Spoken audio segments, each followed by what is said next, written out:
Just to illustrate the concept of a controlled vocabulary and how you can use it in different databases, I've run here a very simple search in ProQuest. You can see over here I'm running a search on climate change, and this is in one database in ProQuest, the Environmental Sciences database. Now if we go down to Subject and click on More, these are exact subject headings that have been listed in the back end of the database. And you can see that climate change is an exact subject heading. But notice also climatic changes, global warming.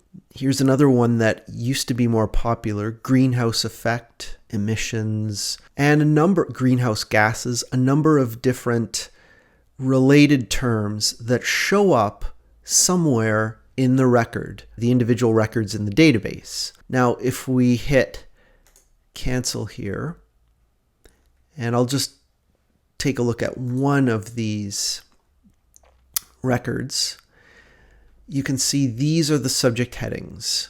And there's climate change showing up highlighted. These have been added by indexers in the back end of the database. So we've got climate change mitigation. I don't see anything else, maybe greenhouse gases. I don't see anything else that's jumping out at me. But this is how you can look for other related terms once you run a search on a particular topic. And climate change is a little bit broad. I just wanted to use something as an example.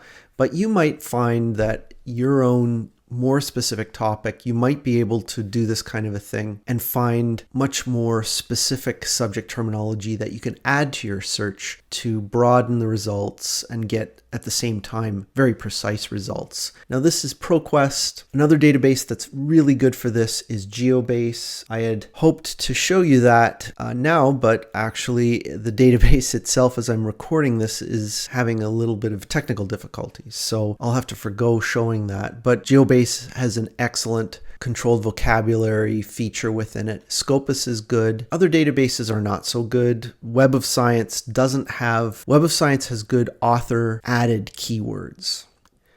Now we're in the Web of Science database, and I've done a similar search as I did in ProQuest just for the simple phrase climate change, and I wanted to show you an example of a highly cited paper within the last 5 years and what it looks like. Now you can see here there are two fields of importance, author keywords and keywords plus. So obviously the author keywords have been added by the author, and there we see climate change showing up.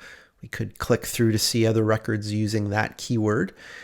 And also keywords plus that have been added by indexers in the back end of the database. So sometimes these are both very helpful, especially the author keywords, because they may have terminology that they use that you may not be familiar with. Also, keywords plus can show things that you might not think of. Carbon fluxes might be one. Sometimes these can come up with some really good instances, but these are all things that you can use to build out your search strings when you're trying to come up with a controlled vocabulary of your own. Now I should note that Web of Science is not a full text database. It only consists of the abstracts, the keywords, the title, and the reference information and so on, not the full text of the article. But I'll talk about that in more depth in a future video.